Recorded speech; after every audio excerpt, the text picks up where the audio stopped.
Bullies pick on the wrong new black boy. Minutes later, find out he's a brutal fighter. Welcome to today's gripping tale, where we explore the treacherous corridors of Westbridge High School, a place teeming with ambition, hidden talents, and harsh social hierarchies. In this story, we follow a new student named Marcus, a quiet teenage boy who recently moved to a suburban neighborhood outside Philadelphia. At first glance, Marcus seems soft-spoken and reserved, but unbeknownst to many, he harbors a powerful secret skill. When arrogant bullies target him solely because of his race and presumed weakness, they unleash a chain of events more harrowing than anyone could predict. Prepare for shocking twists, unexpected alliances, and a dramatic turn of fate that will keep you guessing at every turn. So fasten your seatbelts. Everyone, this is a tale of confrontation, resilience, and well-deserved karmic retribution. Before we dive in, if you're new here, don't forget to subscribe and hit that notification bell so you never miss an update. If you're excited about this story, let us know. If you enjoyed the video, press 1.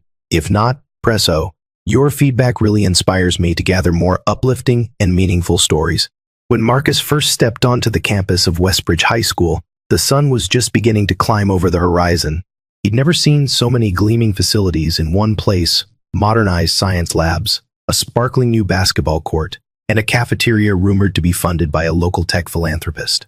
Having arrived in Pennsylvania from a small town in Mississippi, Marcus felt both enthralled and anxious at the sheer scale of his new environment. Students bustled around in Nike sneakers, and some carried Starbucks cups they'd picked up on their drive to school.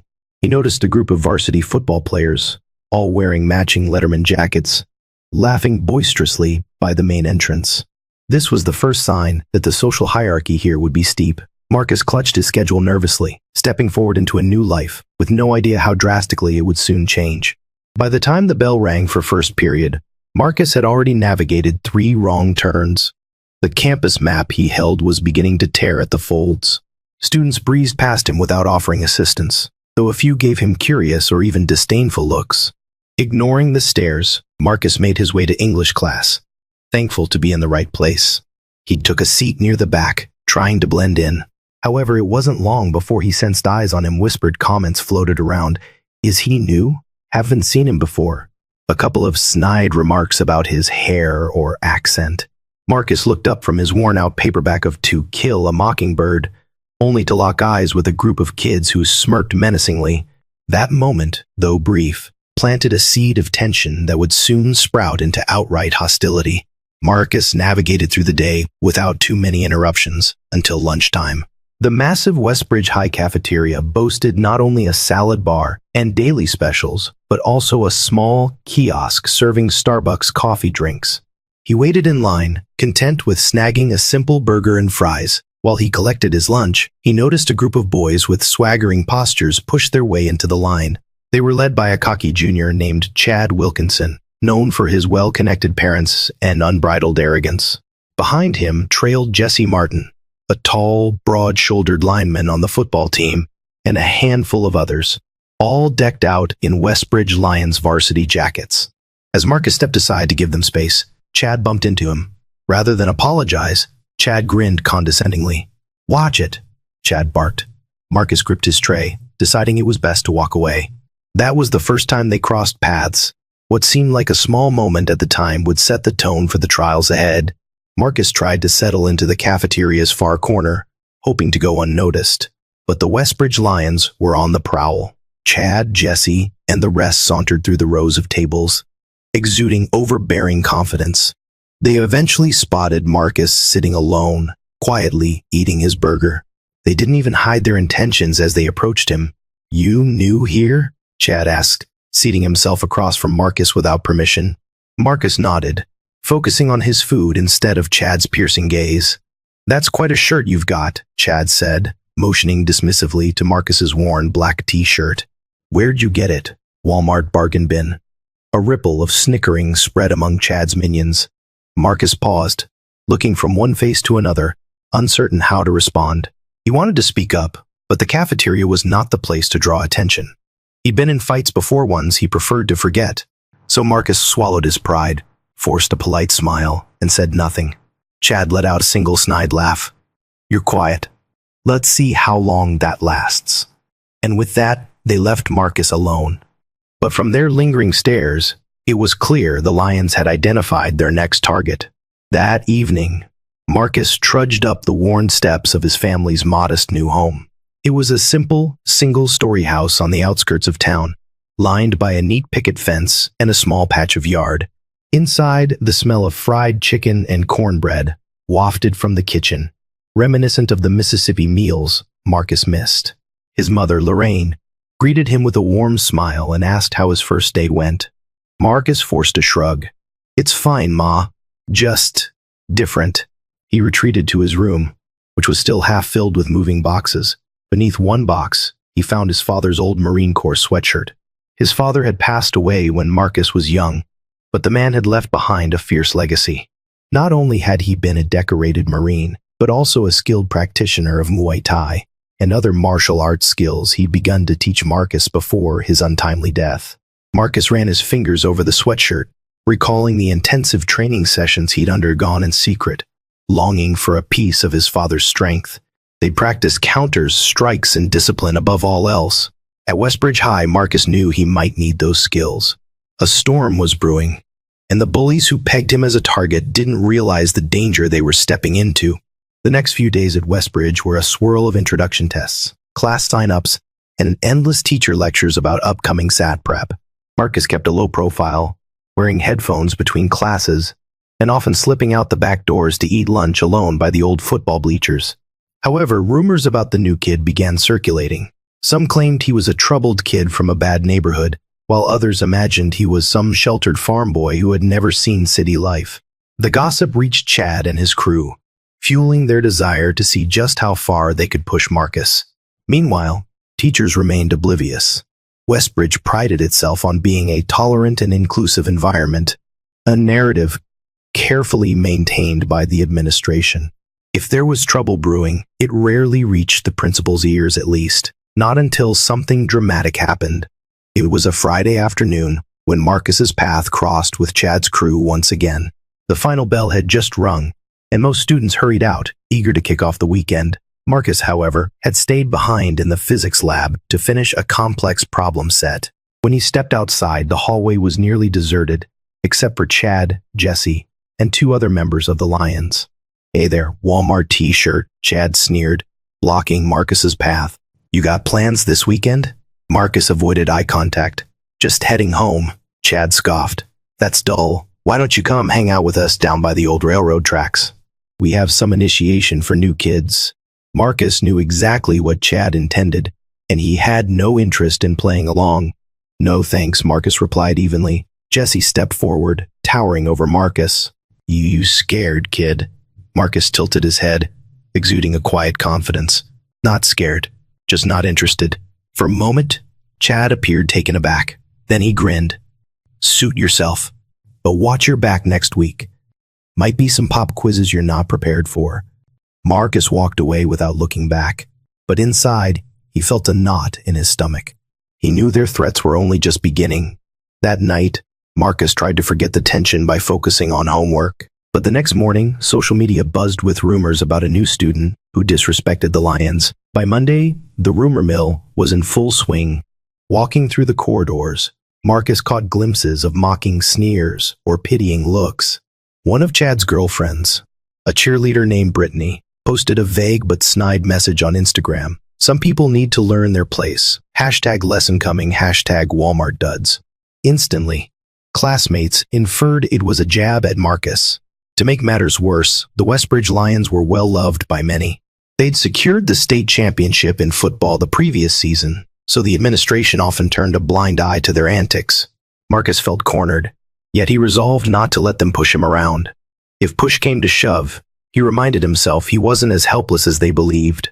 A glimmer of hope emerged in the form of Mr. Harding, the school's gym teacher who also taught martial arts classes off campus. He noticed Marcus's quick reflexes during a routine PE class. While the other students were haphazardly lobbing volleyballs, Marcus's natural athleticism shone. After class, Mr. Harding pulled him aside. "You've got a good stance, Marcus," he remarked. "Ever done any martial arts training?" Marcus hesitated, not wanting to draw attention to himself. A bit. From my dad. Mr. Harding nodded, a thoughtful expression crossing his face. I teach evening classes at Philadelphia's Kaizen Gym. If you're interested, come check it out. Marcus politely took the flyer Mr. Harding offered, but he wasn't sure if he should go. He had promised his mother he'd help at home in the evenings. Still, the idea lingered in his mind. Maybe additional training would be precisely what he needed to keep himself steady in this chaotic school environment. It happened on a Wednesday, in the middle of a busy cafeteria. Marcus had just sat down, opting for a grilled chicken sandwich. Out of nowhere, Chad and Jesse snatched the tray off his table. Chad took a big, obnoxious bite out of Marcus's sandwich and spat it onto the tray. Gasps fluttered around them. "What are you doing?" Marcus demanded, trying to control the anger rising in his chest. "Teaching you some manners." Chad sneered, dropping the half-chewed sandwich onto Marcus's tray. "It's about time you show respect to your betters." Marcus locked eyes with Chad, his fists clenched. He felt the burn of humiliation, but he also remembered his father's teachings. Never throw the first punch unless there's no other option. Marcus stood from the table, took his tray, and dumped the ruined meal into the trash. He left the cafeteria in silence, ignoring the scattered applause, laughter, or stares. Chad and Jesse exchanged puzzled glances. Was it fear they saw, or something else entirely? Following the cafeteria incident, not everyone was content to let the bullies run amok. A girl named Alice Parker, known for her outspoken demeanor, found Marcus in the hallway later that afternoon. She was editor of the school newspaper, the Westbridge Oracle, and had no love for the Lions and their intimidation tactics. "What they did at lunch was ridiculous," Alice said, walking up to Marcus in front of his locker. "You shouldn't have to put up with that." Marcus shrugged, forcing a polite smile. "I'm fine." She frowned, pushing a strand of hair behind her ear. "Look, I get it. You don't want trouble, but this school has a habit of coddling the jocks. Don't let them walk all over you. If you ever want someone to talk to, you can find me in the journalism room." He offered a quiet thanks, though he was determined to fight his own battles. It felt good to know there might be people at Westbridge High who saw him as more than a target. That evening, Marcus stared at the flyer Mr. Harding had given him. The memory of Chad spitting out his food in the cafeteria replayed in his mind, fueling a slow burn fury he'd been keeping under lock and key. He recalled his father's voice. "Always keep your composure. A scattered mind leads to defeat." He decided then to check out Kaizen Gym. Slipping on a hoodie, Marcus whispered a quick goodbye to his mother, telling her he was going to study with a friend. He hopped on his bike and pedaled towards downtown Philadelphia, the city lights growing brighter with each passing block. Kaizen Gym was in an older building, but inside was a state-of-the-art training facility, complete with boxing rings, MMA cages, and a row of punching bags. Mr. Harding greeted him at the door. "Glad you came," he said. "Let's see what you've got." Marcus found himself paired with a sparring partner, a lanky, experienced teenager named Ben. When the bell rang, Marcus instinctively fell into a defensive stance. Ben threw a quick combination of jabs, but Marcus deftly slipped them. He responded with a crisp right cross that caught Ben off guard, sending him stumbling back. Mr. Harding watched with raised eyebrows. "Nice control and timing," he called from the side. "But don't get cocky." Indeed, Ben recovered, launching a low kick aimed at Marcus's thigh. Marcus defended with a textbook shin block, following up with a left hook that landed lightly against Ben's ribs. The round ended, and both fighters returned to their corners. "Where'd you learn to move like that?" Ben asked, removing his mouthguard, impressed. "From my dad," Marcus replied quietly, letting the memories swirl in his mind. He felt a surge of confidence. Maybe he wasn't powerless at Westbridge High after all. Despite this newfound training outlet, trouble still brewed at school. Chad's cafeteria stunt had earned him high fives from many on the football team, but a smattering of other students whispered that Marcus was no ordinary victim. Some recalled the composed way he walked out, while others claimed they'd seen him practicing Muay Thai at a local park.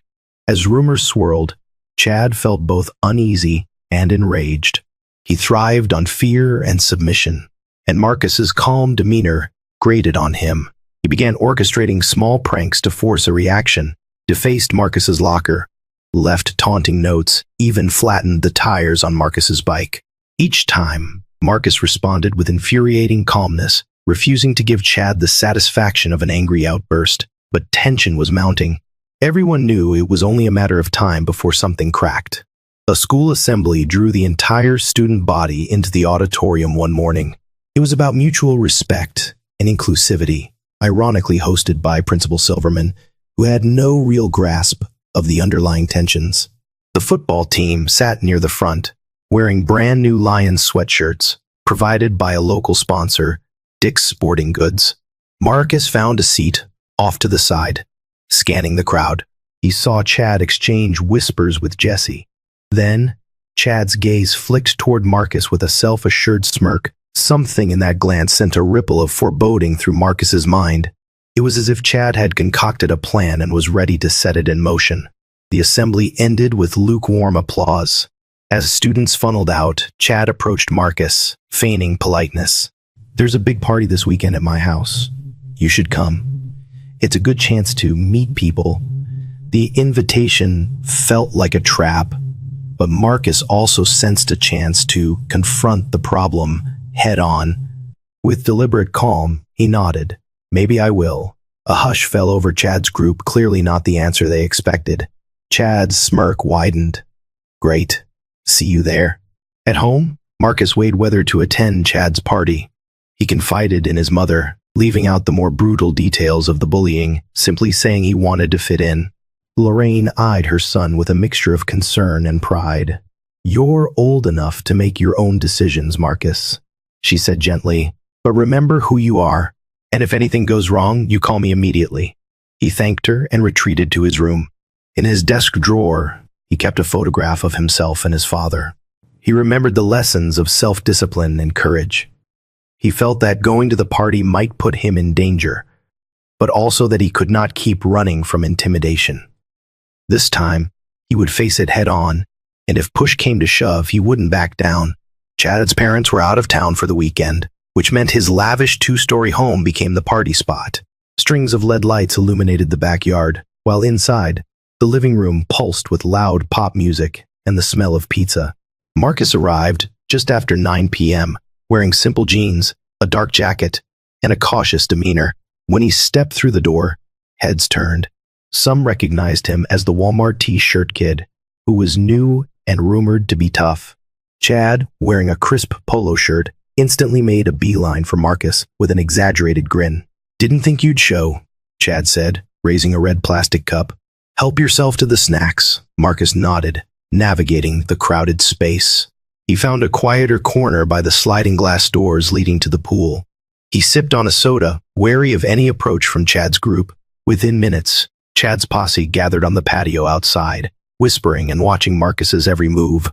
A menacing gleam in Chad's eyes told Marcus this was no social invitation. As the night wore on, the partygoers got bolder. Groups formed, playing drinking games in the kitchen while the football players boasted loudly about their recent scrimmages. Marcus remained in the periphery, scanning the environment. He noticed Brittany, Chad's cheerleader girlfriend, pointing at him and giggling with her friends. Finally, Chad sidled up to Marcus again, adopting a falsely friendly tone. "So, how you liking Westbridge, tough guy?" Marcus gave a tight-lipped smile. "It's all right." Chad laughed mockingly. "Just all right? That's too bad. I was hoping you'd love it here." He glanced around to ensure the crowd's attention was on them. "We all heard you've got some kind of fighting background. Care to show us a few moves?" Marcus held his composure. "I'm not interested in showing off." Jesse then appeared, stepping right into Marcus's personal space. "Come on, man. Unless you're scared?" A hush fell around them. The tension was thick enough to slice with a knife. Marcus set his drink down. "I'm not scared. I just don't fight for no reason." Chad's smirk hardened. "Maybe we can give you a reason." A ring of onlookers formed in the living room as Chad continued to poke at Marcus's pride. Phones were out, cameras rolling, anticipating a showdown. "Come on, new kid," Chad jeered. "Let's see those fists you're hiding." Jesse shoved Marcus lightly, then again harder. Marcus remained steady, but his gaze sharpened with each push. He was trying to follow the code instilled by his father, never throw the first strike. But adrenaline surged as the bullies cornered him against the living room wall. Chad nodded at Jesse, who reached for Marcus's collar. In a flash, Marcus grabbed Jesse's wrist, twisted it free, and sidestepped. Gasps erupted from the circle.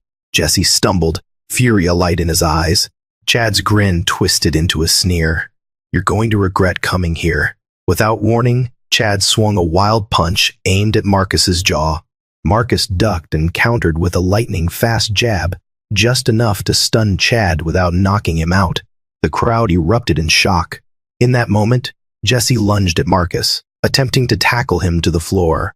Marcus sidestepped again, hooking his foot around Jesse's ankle and tripping him to the carpet. The living room became a chaotic swirl of shouts and phones, capturing every angle.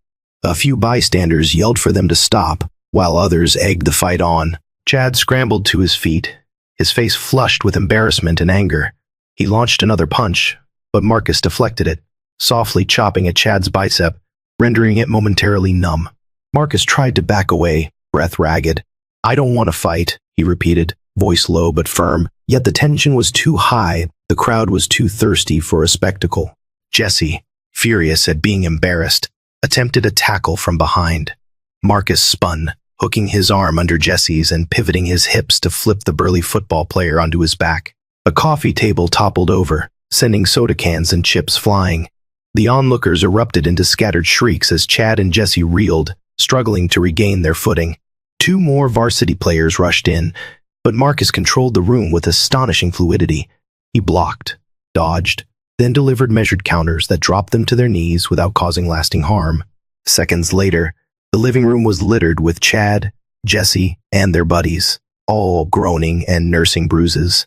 Marcus, chest heaving, realized the entire house was silent, except for the frantic breathing of those he had just subdued. Chad glared from the floor, clutching his shoulder. You'll pay for this," he hissed, spittle flying. Marcus's fists still clenched, but he forced himself to loosen them. Too many eyes were on him. He turned and swiftly made for the door, stepping out into the cool night air. By the next morning, videos of the altercation dominated Instagram, Snapchat, and TikTok feeds throughout Westbridge High. Titles ranged from "New Kid Takes Down Football Team" to "Martial Arts Master." The footage clearly showed Marcus's controlled, efficient strikes, as well as Chad and Jesse's humiliating defeat. While some at school praised Marcus, admiring how he stood up for himself, others whispered that he was a dangerous thug. Chad and Jesse hobbled through the halls with bruises, fielding questions and mocking laughs in equal measure. The administration started taking an interest, rumors swirling that Principal Silverman might issue suspensions to all involved in the fight. Marcus walked the corridors with mixed emotions. He'd never wanted to attract this kind of attention, but now he was the hot topic. Friend and foe alike watched his every move. As expected, Marcus was summoned to Principal Silverman's office. The principal was a tall, stern woman who prided herself on discipline and order. Vice Principal Mackenzie sat beside her, arms folded. "Marcus," Silverman began, "we've seen the video of the incident at Chad Wilkinson's party. Can you explain what happened?" Marcus recounted the events truthfully, leaving out no details about how he was provoked. The principal listened quietly, glancing occasionally at the vice principal. "We also have witness statements," Mackenzie added. "Many indicate you were defending yourself." Principal Silverman adjusted her glasses. "The district has a zero-tolerance policy for fighting, but from what we've gathered, you didn't initiate this. Nevertheless, violence, no matter the circumstances, is cause for disciplinary action." Marcus braced himself for the worst. "You'll receive a week of detention," Silverman said, "and mandatory conflict resolution sessions with our counselor, Miss Reyes." Relief washed over Marcus. A week of detention was less severe than he expected. Meanwhile, Chad, Jesse, and the others involved would also face consequences, but that didn't erase the tension that had settled over campus, like a dark cloud. Sentenced to after-school detention for a week, Marcus found himself quietly working on assignments under the watchful eye of a history teacher. It wasn't exactly how he imagined his first month at Westbridge. He tried to focus on his father's teachings of composure and calmness, reminding himself that he had only defended himself. In the days that followed, the dynamic at school shifted. Some students, especially those who disliked the football clique, began greeting Marcus in the halls, offering nods of respect or a simple "hey." Others eyed him warily, uncertain whether to fear him or admire him. Inside, Marcus felt conflicted. He'd tried to avoid violence, yet it seemed inevitable. His mother noticed the bruise on his knuckles, but he reassured her it was just an accident in gym class. He didn't want her worrying more than she already did. Instead, he poured himself into Muay Thai training at Kaizen Gym, determined to refine his skills, not for the sake of fighting, but to maintain control. Chad nursed a bruised ego as much as a bruised shoulder. His father, Robert Wilkinson, was a well-connected businessman who took pride in his son's athletic success. When Chad came home battered and humiliated, Robert demanded an explanation. Chad spun it in his favor, painting Marcus as a ruthless troublemaker who attacked him unprovoked. Incensed, Robert called the school, demanding harsher punishment for Marcus. But the principal insisted that multiple witnesses confirmed Chad's involvement. Frustrated with the lack of results, Robert decided to handle matters in a different way. He reached out to a local police officer he knew socially, hoping to dig up dirt on Marcus or his family. Chad, meanwhile, sulked around campus with a sling on his arm, stoking resentment within the Lions. Plans began to form for a more elaborate revenge, one that would not only hurt Marcus physically, but ruin any chance he had at respect or acceptance. One afternoon, Marcus opened his locker to find a folded piece of notebook paper stuffed inside. Scrawled in black ink, it read, "You're a dead man walking." That was it. No signature, no clue as to who wrote it. Though Marcus could guess, he crumpled the note, heart pounding with anger and anxiety, but he refused to be intimidated. Instead, he reported the threat to Miss Reyes, the school counselor, during his conflict resolution session. Miss Reyes listened attentively, her face etched with concern. "Marcus, I'll inform Principal Silverman about this. Are you sure you feel safe?" Marcus hesitated. "I'm not sure, but I can handle it." She gently placed a hand on his shoulder. "You don't have to handle it alone. Let's see what the principal can do." One bright spot in Marcus's life was his growing friendship with Alice Parker. She was investigating the culture of bullying at Westbridge for an expose in the Westbridge Oracle. Over lunch one day, well away from the watchful eyes of the Lions, Alice showed Marcus drafts of her article. It contained interviews with past victims, quotes from teachers who turned a blind eye, and commentary on how the football team was elevated on a pedestal. "This article might ruffle some feathers," Marcus said, scanning the pages. Alice smirked. "That's the point. I want people to see how hypocritical the system can be. And you're living proof that their intimidation tactics have gone too far. If we can shed light on it, maybe the administration will take a real stand." Marcus admired her courage.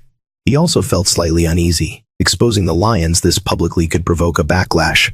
But Alice insisted the truth needed to come out, especially after the footage of the party brawl. "Don't worry," she said. "I'll handle any blowback." Chad's father, Robert, grew impatient as the days passed without a swift downfall for Marcus. Worse, the online clips of Chad getting outmaneuvered only amplified the humiliation. He met with the local officer friend, Sergeant Claymore, over coffee at a Starbucks. "Is there anything you can find on this kid or his family?" Robert asked in a hushed tone. "Anything that could help us pressure the school?" Sergeant Claymore leafed through some documents. "Kid's father passed away. Mother moved here for a job transfer. No priors. Nothing suspicious." He paused. "But I can swing by the school, make my presence known. Might scare him into transferring." Robert nodded. "Do that. I don't care how you do it. My son won't live with this shame." Sergeant Claymore visited Westbridge High under the guise of a community safety presentation. He spoke to a few classes about cyberbullying and drug use, but his real goal was to corner Marcus. In the hallway, Claymore approached him with a forced grin. "Marcus, is it? Care to have a word?" he asked, leading Marcus into a quieter corner. Marcus stood tall, though his stomach twisted. "Sure." Claymore sighed theatrically. "I've heard some troubling rumors about you. It'd be wise to remember that local law enforcement keeps a close eye on potential troublemakers." Marcus clenched his jaw but gave a measured response. "I haven't done anything wrong, officer." Claymore's smile slipped. "Let's keep it that way. Your mother wouldn't want you involved in any incidents." Marcus watched the man walk away, fury blazing beneath his calm exterior. It was clear that Chad and his father were pulling strings. This was no longer just about schoolyard bullying, it was about systemic power plays. While the tension simmered, Chad and Jesse plotted a final reckoning. They realized Marcus was more skilled than they'd imagined. A direct confrontation might not end well for them. Instead, they turned to sabotage, deciding to set him up. Jesse suggested planting drugs in Marcus's locker. If the school or police found them, it would be enough to destroy Marcus's reputation, or even get him expelled. Chad's eyes lit up at the idea. That's perfect. Then everyone will see he's just some thug.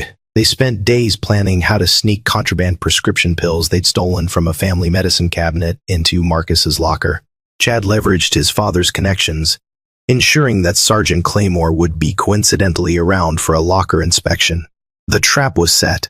One drizzly morning, during second period, an announcement came over the PA. Attention students, there will be a random locker search in the next 10 minutes. Please remain in your classrooms. Marcus's heart sank. He sensed something was off. Random searches rarely happened at Westbridge, except under serious suspicion.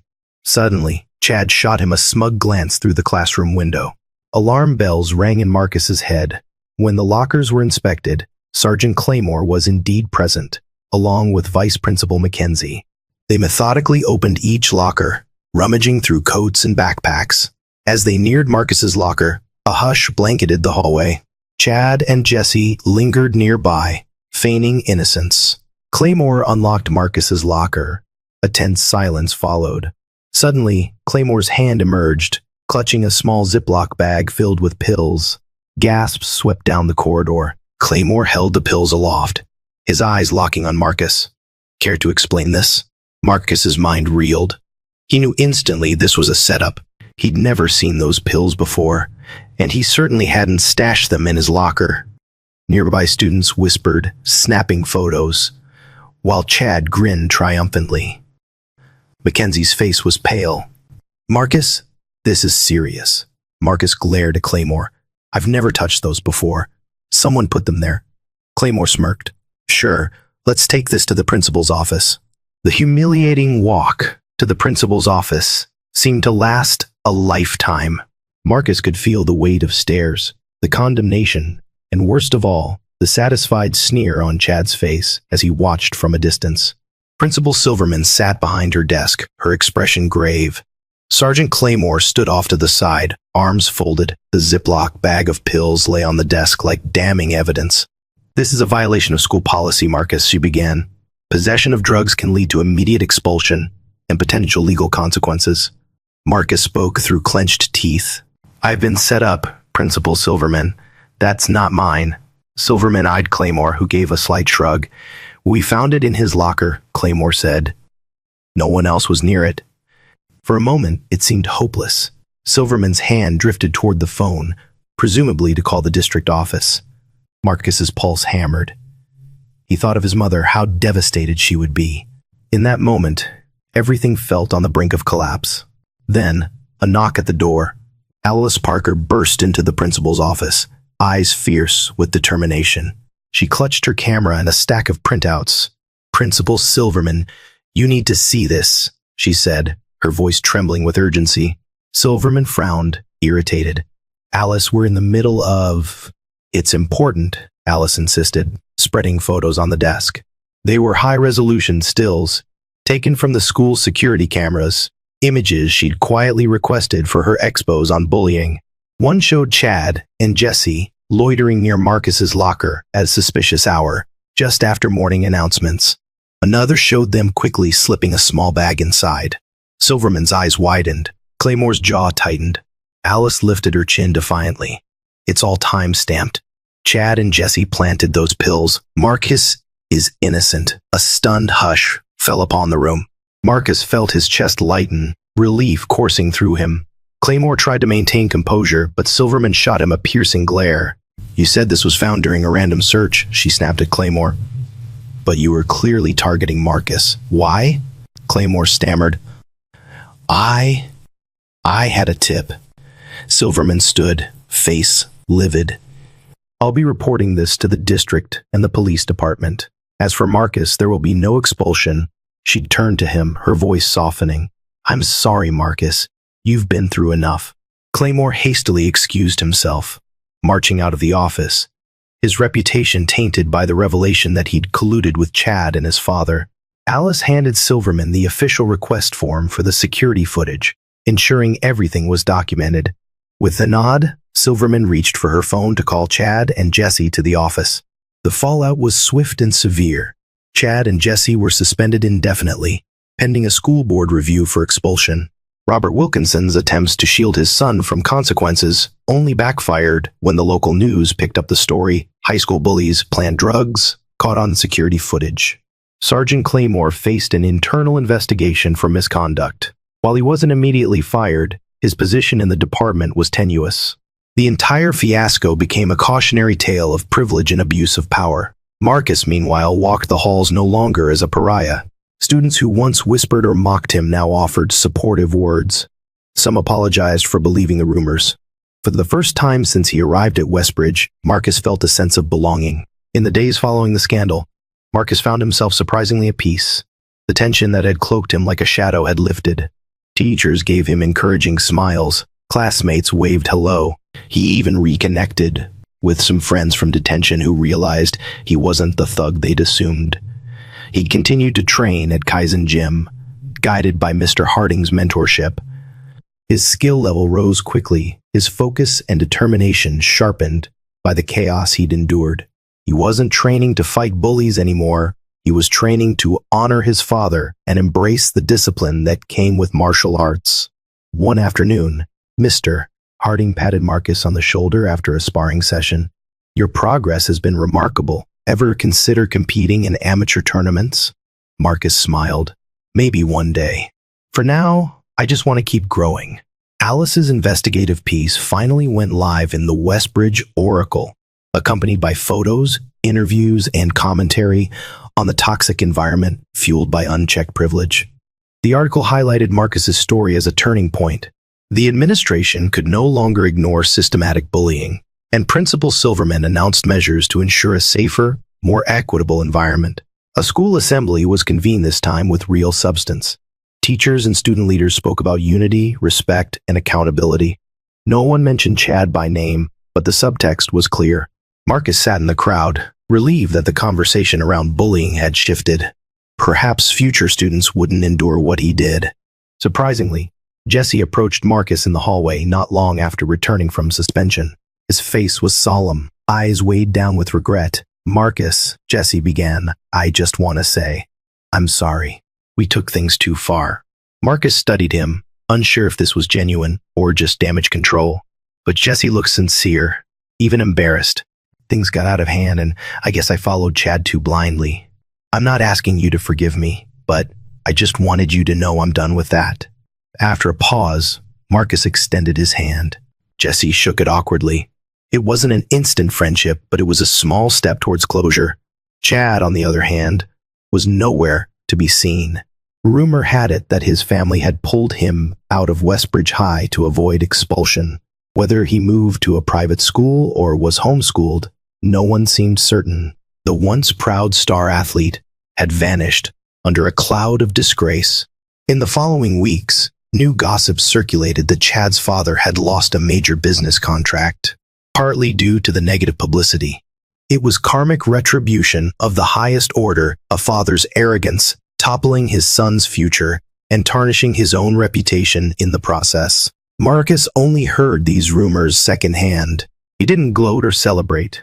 He simply took it as a lesson in the cost of pride and cruelty. With Chad gone, the Westbridge Lions found themselves a team without a leader. Some of them tried to befriend Marcus, though he kept a polite distance, wary of fair-weather alliances. He'd formed a tighter circle of friends, including Alice and a few others who had shown genuine support.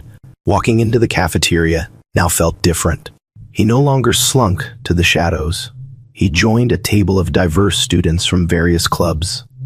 He laughed over inside jokes, discussed upcoming finals, and even shared tidbits about his training. It was the normal high school life he'd wanted from the start, free from fear or tension. One Saturday afternoon, Marcus took a stroll through his neighborhood, soaking in the blossoming dogwoods and the smell of fresh-cut grass.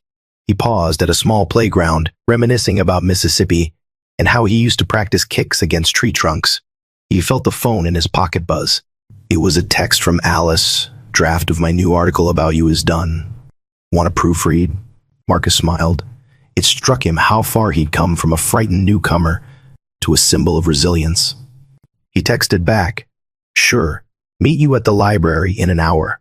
In that brief moment, Marcus felt content, the late afternoon sun warming his face. He still missed his father, but he knew the man would be proud of who he'd become. The cultural shift at Westbridge was evident. After Alice's expos, several other students came forward with their own experiences of harassment and bullying.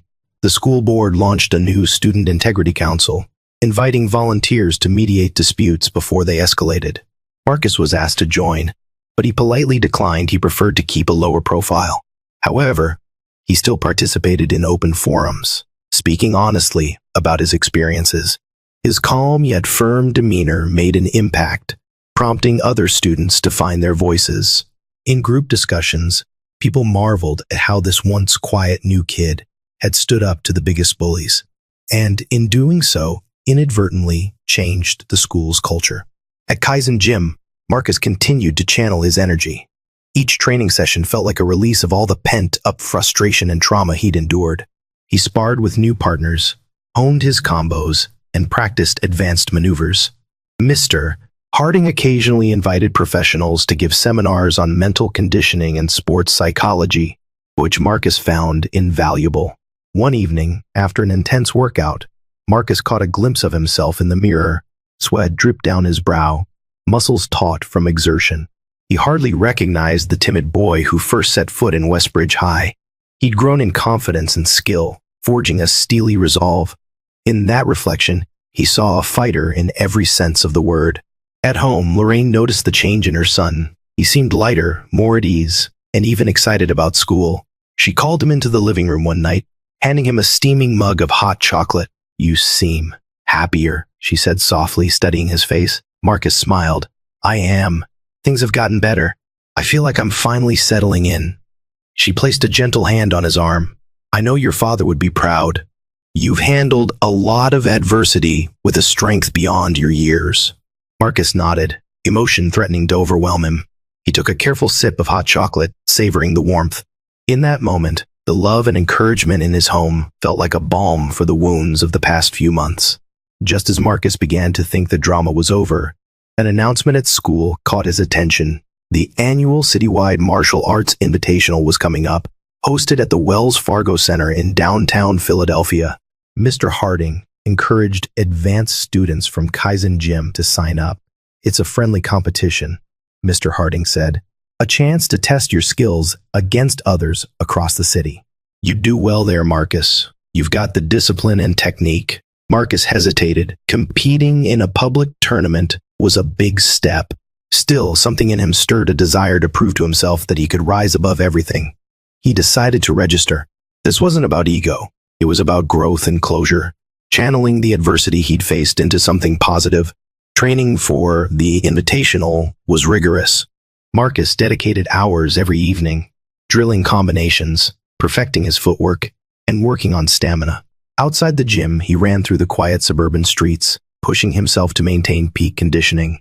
Word spread through Westbridge that Marcus was entering a city-wide martial arts tournament. Some students, especially those who had watched him dismantle the bullies at the party, were excited to see him in action. Others were skeptical, wondering if his victory that night was just beginner's luck. Marcus ignored the chatter. He focused on the one voice that mattered, his own. In the final week before the event, he felt nerves creep in. He reminded himself of his father's wisdom, replaying those old training sessions in his mind. When he closed his eyes, he could almost feel his father's hands correcting his stance, guiding his punches. The morning of the martial arts invitational dawned bright and cool. Marcus arrived at the Wells Fargo Center with Mr. Harding and a few other Kaizen Gym fighters. The arena buzzed with energy. Participants stretched, trainers barked instructions, and the audience poured into the stands. Marcus pulled on his gloves, feeling the weight of the moment. He wore simple black shorts and a Kaizen Gym t-shirt. The bracket placed him against a series of opponents from various styles: karate, taekwondo, Brazilian jiu-jitsu, and boxing. Each match was 3 rounds, with points awarded for clean hits, takedowns, and ring control. "Stay calm. Focus on technique," Mr. Harding whispered as they waited backstage.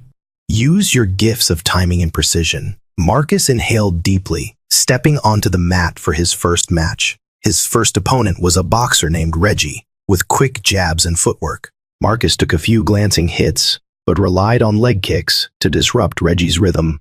A crisp roundhouse to the ribs earned Marcus the points to win the match. Next, he faced a karate specialist, Jin. The fight was more technical, with Jin's snapping kicks meeting Marcus's Muay Thai counters. The crowd cheered as both fighters showcased disciplined strikes.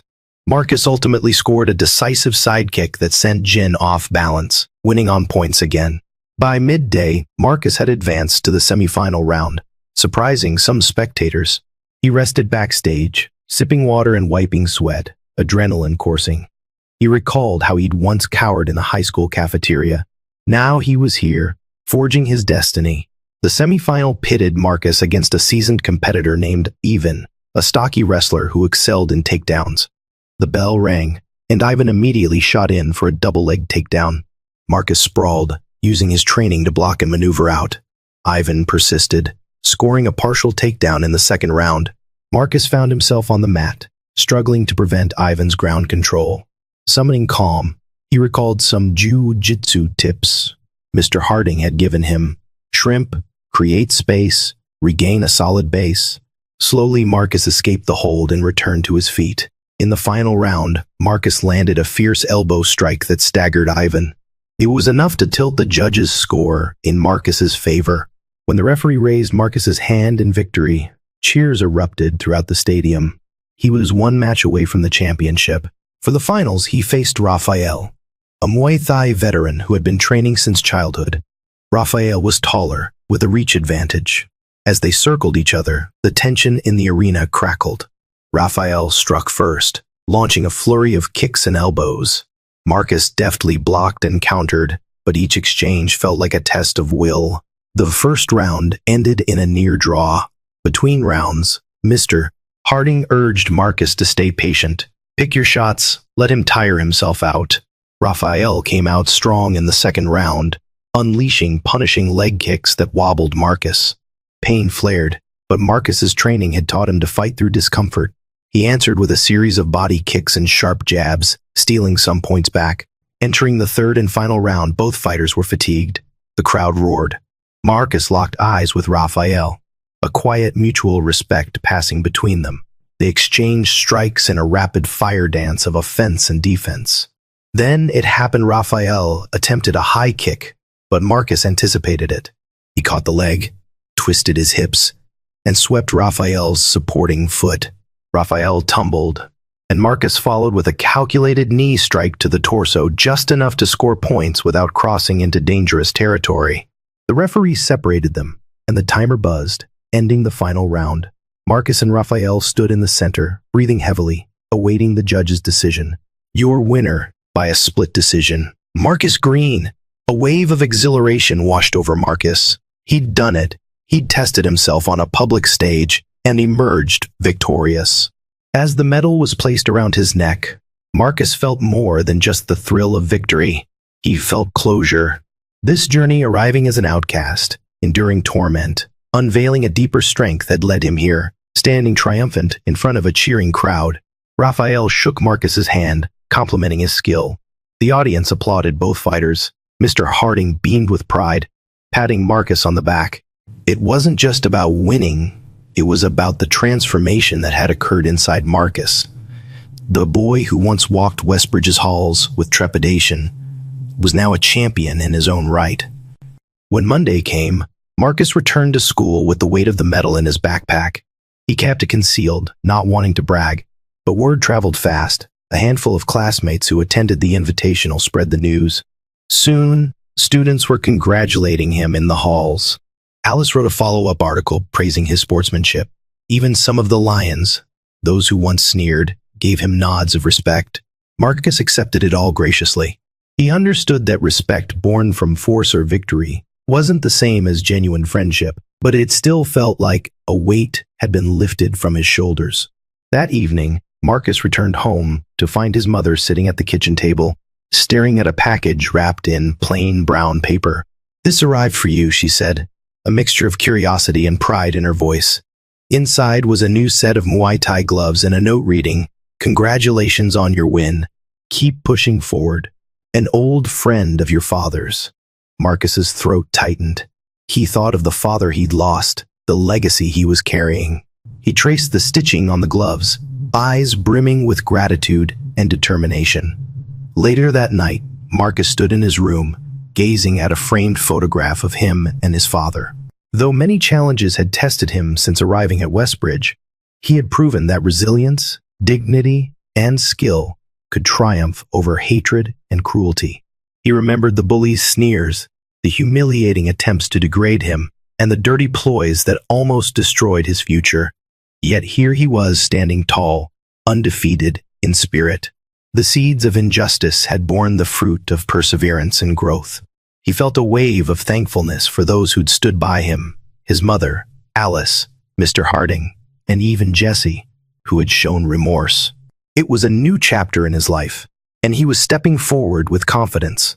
A few weeks later, Jesse officially quit the football team and joined a local volunteer group that tutored younger kids. He even invited Marcus to help out, showing that people could indeed change when given a chance. Marcus accepted, seeing it as an opportunity to break down old barriers and build genuine connections.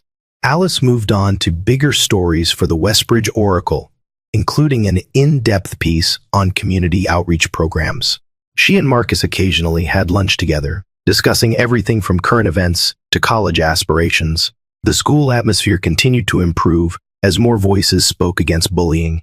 Principal Silverman's new policies ensured stricter oversight, and the Student Integrity Council offered mediation for disputes. The entire culture at Westbridge felt less hostile, more welcoming. Time passed swiftly. By the end of the semester, Marcus was looking ahead. Colleges were sending brochures, and he toyed with the idea of pursuing sports science or criminology fields where he could utilize his discipline and sense of justice. His academic performance improved, aided by his newfound stability and the respect he'd earned. On a late spring afternoon, Marcus visited his father's grave for the first time since moving. A small local cemetery in Mississippi held the remains, but he was able to drive down with his mother during spring break. Kneeling at the headstone, he placed his championship medal around a small memorial plaque. It was his tribute to the man who'd sparked the fighter within him. When Marcus returned to Westbridge, it felt like a new beginning. The bullies who once tormented him were gone or had reformed. The tarnish on his name had been washed away by truth and personal triumph. He still had challenges ahead: SATs, college applications, and the swirl of teenage life, but he wasn't the same frightened newcomer. In the hallway between classes, he noticed an underclassman being harassed by two older students. He calmly stepped in, de-escalating the situation with a few firm words. This time, no fists were needed. The older students backed off, and the younger boy looked at Marcus with grateful eyes. It was a small, yet powerful moment, emblematic of Marcus's journey from victim to protector. As the school year wound down, news spread that Chad's father had resigned from the company he once helmed, after a string of public relations disasters and financial losses.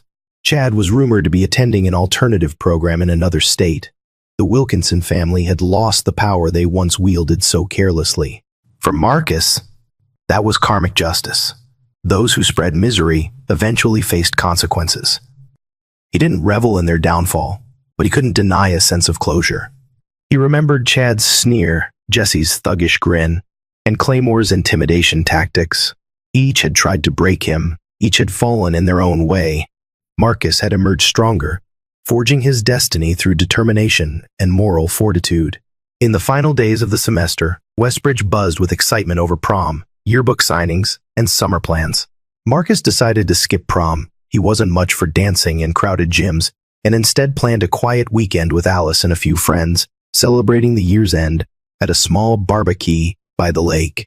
The highlight of the gathering was a moment when Alice snapped a candid photo of Marcus standing at the water's edge, sunset in the background. "You look content," she teased. Marcus smiled. "I am. It's been one heck of a year. They clinked soda cans in a silent toast to the journey that had defined him, one that would forever shape his path forward. When the last day of school arrived, Marcus cleared out his locker, once a site of tension and hostility. He found old notes, scribbled reminders, and that crumpled schedule he'd carried on his first day. Memories flashed, the cafeteria incident, the threatening notes, the party showdown, the setup with planted drugs. It all felt like a lifetime ago. Now, leaving Westbridge High for the summer, he knew he wasn't the same person. The trials by fire had honed his resilience, guided him toward real friendships, and cemented his values. He was no longer just the new black boy from Mississippi. He was Marcus, a fighter in both spirit and skill, a living testament that even the harshest challenges can become stepping stones to personal evolution. And so, with the warm breeze of summer swirling through the school's open doors, Marcus took one last glance at the hallway. He spotted incoming freshmen, wide-eyed and nervous, passing by seniors who swaggered with the confidence of graduation. The cycle continued. Marcus hefted his backpack and stepped outside into the golden sunlight, the weight of his father's legacy resting comfortably on his shoulders. In a few short months, he'd be returning for his junior year stronger, wiser, and more at peace with himself. The bullies had picked on the wrong kid, one who turned out to be a fierce fighter, not just in body, but in heart and spirit. Their cruelty had backfired, illuminating a path of growth and transformation that no one could have predicted. Thank you for staying with us through this intense and unforgettable journey. We watched Marcus transform from a shy newcomer into a remarkable young man who rose above the hatred and cruelty thrown his way. Through unexpected twists, well-deserved karmic retribution, and the power of resilience, this story reminds us that there's strength within all of us, enough to challenge injustice and find our true potential. As we conclude, we encourage you to reflect on how courage and dignity can triumph over even the darkest of trials. If you enjoyed this story, please take a moment to hit that like button, share it with friends who might be inspired by Marcus's journey, and subscribe to our channel for more powerful tales.